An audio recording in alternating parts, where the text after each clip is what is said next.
This video provides insider tips on how to get into graduate school from someone who went to the best universities in the world basically for free, and who was also an admissions reader at one of these universities. I cover the CV, personal statement, interview, writing samples, financial aid applications, tips for getting more funding, and reference letters.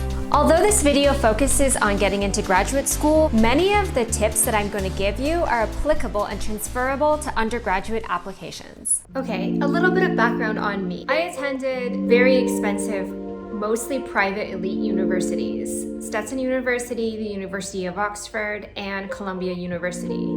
I received $250,000 in grants, fellowships, and scholarships, money I did not have to pay back. Once in the system, I was able to be hired and actually make more money. Okay, so let's start off with some general advice. If you are on the fence about applying because you doubt you'll be admitted, I would advise you to go ahead and apply. At all levels, undergrad, master's, and PhD, program acceptance rates are higher than what is actually published. Let me give you a real example. A university or school or program that I am familiar with published during a given year, they had 10,000 applications and an incoming class of 800. That left readers with the impression that the acceptance rate was 8%, or 800 over 10,000.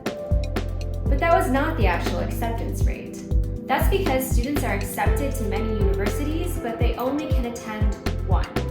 The percentage who are accepted and do not attend is called the MELT ratio.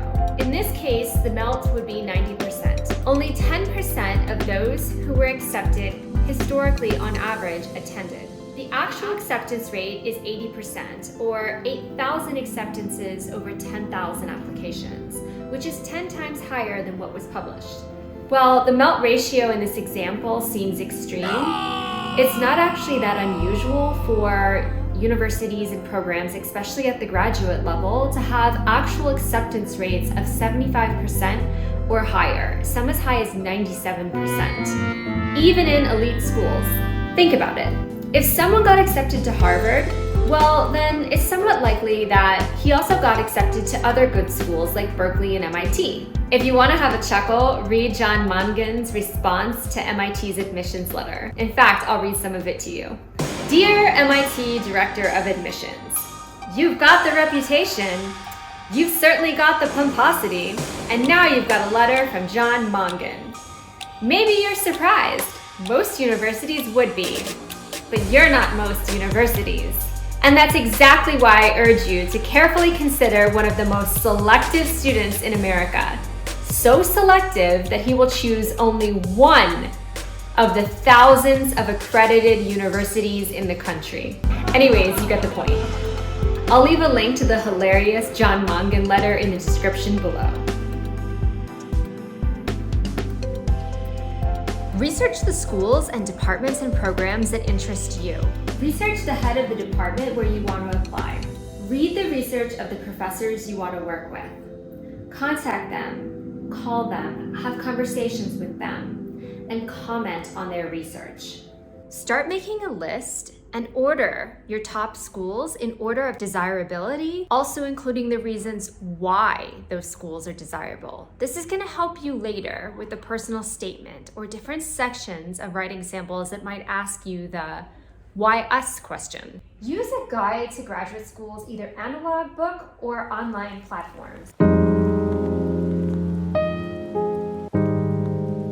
Create some self-imposed premature due dates that mark certain milestones you need to meet well before the actual official due dates, and stick to those self-imposed due dates. Submit the application at least 2 days before the due date. This is when you'll avoid the highest volume of traffic and the system crashing because there's so much activity and applications being submitted at the last minute. Try to schedule an interview. Now, if you can't get one, it's not a big deal. Some schools don't even care about the interview at all. But if you can't get an interview, definitely email the school, the department, the admissions officers, and try to talk to a faculty member. And when you do that, that's when you really need to have read that faculty member's research and to comment on it. Demonstrate that you are the kind of person who is thoughtful, intentional, does her due diligence, and is well-researched. I had read a book about getting into graduate school, and I actually asked the chair of the department if they admit too many PhD students so that they can have them when they need graduate research assistance, but then after 2 or 3 years, they basically fail half of the cohort during the comprehensive exam time because they can't afford them. They've gotten what they need out of them, and then they're just dismissed from the program. And he laughed and he joked, our program is not like that. But I basically, that was gutsy, but I'd let him know that I had done some research and I had read some horror stories of things that had happened in other universities, and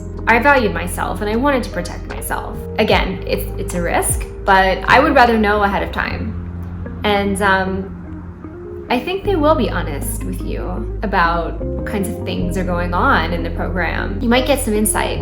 A program that might seem fantastic will start to lose its luster if an insider tells you, actually, this program is going down the toilet, don't come here. I would complete your CV or your resume first, because that is going to force you to write detailed descriptions of everything you did. It's also going to force you to remember everything you've done. And you've probably accomplished a lot and don't actually remember everything you did. Then you can look at that CV or resume and pull examples from it that you're going to write about in specific detail in the personal statement. Let's talk about the personal statement. The first thing I would do is read as many personal statements as possible. I bought a book that had 100 of the best personal statements for graduate school, and I read every single personal statement before I started writing my own. And I started noticing a pattern, a formula for success. Not copying, right? But more like modeling. This helped me get started because the hardest part for some people is just starting. Of course, don't copy, but model. I'll explain what I mean. I didn't know how to begin my personal statement. I noticed someone that was in the current program that I wanted to apply to had started his personal statement with an anonymous quote. Now, I thought that was a big no-no. What I noticed in the other successful personal statements in the book of personal statements that I was reading was that they didn't start with quotes from famous authors or philosophers. And so I started to notice the difference. Wait a minute, he started with a quote, the others don't, but he got into a program too. It's a very good program. What's going on here?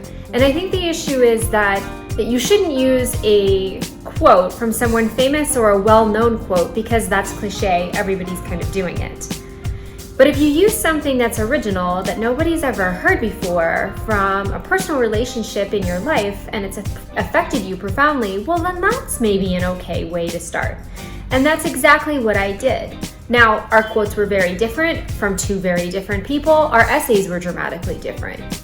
But I don't think I would have been able to get started without using his beginning as inspiration for mine. That's what I mean by model. Look for patterns, but don't copy. Also, don't write trite, vague statements that anybody can make. For example, I'm a good leader and I believe in X, Y, and Z. I have a passion for learning. Prove it. These statements are meaningless if you don't back them up with evidence, facts, statistics, numbers, details. Tell a story, albeit a brief one. What I mean is show, don't tell. You can tell me you're a good leader, or you can show me. So here's an example of showing me. You responded to a call to action for a community service project and recruited 25 of your friends to join you. Together, you all raised $20,000 in funds, and the project lasted several years. And after the first year, there were several spin-off franchises of the project that you and your peers created together. That's clearly an example of leadership, right? You don't need to tell me in an essay if you give me an example that's specific and detailed, and you can do it quickly in just a paragraph. Another example that I really love is from Dr. Karen Kelsey, the professor is in. This is more geared towards after-graduate school, if you're gonna get an academic job. Instead of saying, I like to refresh my materials and I like to create and update my materials and put my own personal signature on them. Creativity is really important to me. What this job applicant said was, in my blah blah blah 101 class, we created mini ethnographies of the meatpacking industry. Reviewers and readers are going to remember that essay. They're going to remember a personal statement with an example that weird and specific. Oh, she was the meatpacking lady, right? That was that candidate. And you're going to go to the top of the pile, distinguishing yourself from all the other applicants that are making all the same vague statements and sound exactly the same. Mention a hardship in 1 or 2 sentences, and then move on. You should introduce the hardship, and then the rest of the focus should be, and here is how I recovered. Move on to your future aspirations, life philosophy, values, and why you're interested in the program. Have 5 people read your personal statement. 5 people is the perfect amount. Obviously, don't take all of their feedback. Take the best pieces of feedback from each person. If they all unanimously are telling you to do something, incorporate that piece of feedback, obviously. Definitely don't incorporate feedback and changes that don't feel right to you, that basically strip the essay or personal statement of your values, your tone, your personality and speaking voice and worldview and philosophy. Have at least a chunky paragraph dedicated to why us? The why us section of your personal statement, which could also be another essay entirely if they ask for that, is a research section. If the program doesn't ask for that section, include it anyways. Schools love to hear about themselves, and they love to see that you research them. So talk about the school's values, mission, geographic location. Just be careful with that one. Commitment to diversity, for example. Do not include anything about status or prestige or rankings. You can talk about size sometimes, especially for smaller, more intimate programs. That can be legitimately particularly appealing to a lot of applicants for good reason. And programs sometimes feel insecure about size and want to use that as a selling point. Make sure you name a very narrow but specific range of activities, centers, professors, courses, internships, placements, etc. that you want to be involved in and why. When it comes to graduate school, make sure you have work experience or frame your volunteer experience as project management experience, for example. You can even frame community service projects if they offered a lot of leadership and responsibility in that way too. There's actually a section on the scoring rubric that we use as admissions readers to allocate points for work experience. And we allocate the most amount of points for the most relevant and the longest length of work experience. There is no replacement for full-time, 40 hours a week, work experience for at least 1 year. There's actually a section on the rubric for number of years of full-time work experience, and full-time counts more than part-time. And paid full-time work experience counts more than volunteer or community service experience or unpaid internships, or even paid internships. A letter of recommendation from a relevant supervisor where you performed full-time work related to the program that you're applying to weighs more than a professor's recommendation, even if that professor is directly related to the program to which you are applying. Do not use character references or references from friends, family, babysitters, etc. These are red flags for admission readers that you don't have an objective evaluator who can assess your performance and give you a strong recommendation. To avoid asking people who don't know you for a letter of reference, make sure you keep in contact with your professors and supervisors and update them on your life from time to time, go out to lunch with them from time to time, drop an email, drop a postcard, drop a note, swing by to say hi, because, well, I mean, it's just great to keep in touch, but also you're gonna need them later, and you don't want to not talk to them for 5 years and then drop in and say, I need a letter of recommendation, and they're gonna say, who are you?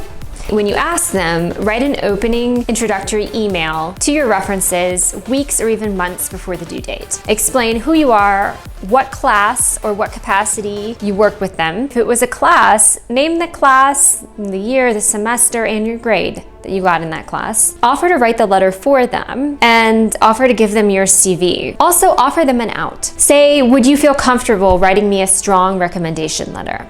Basically, make their job as easy as possible.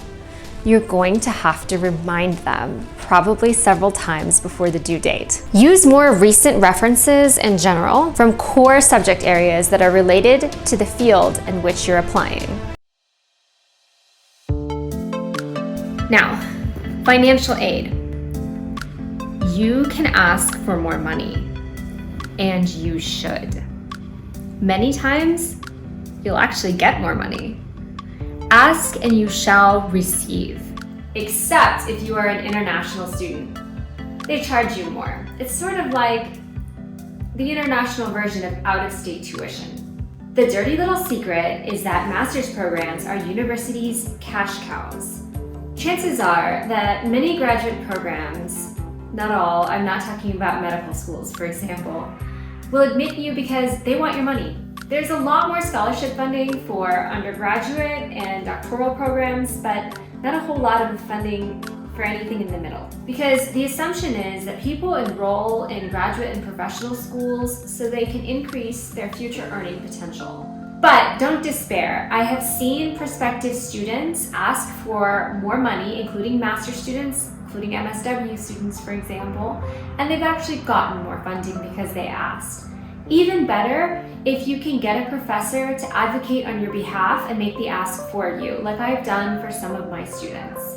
But first things first, thank the school for the financial aid package that they gave you, and then explain why it won't work for you. I think it's actually okay to mention the acceptances that you got at rival schools and the financial aid packages that they gave you.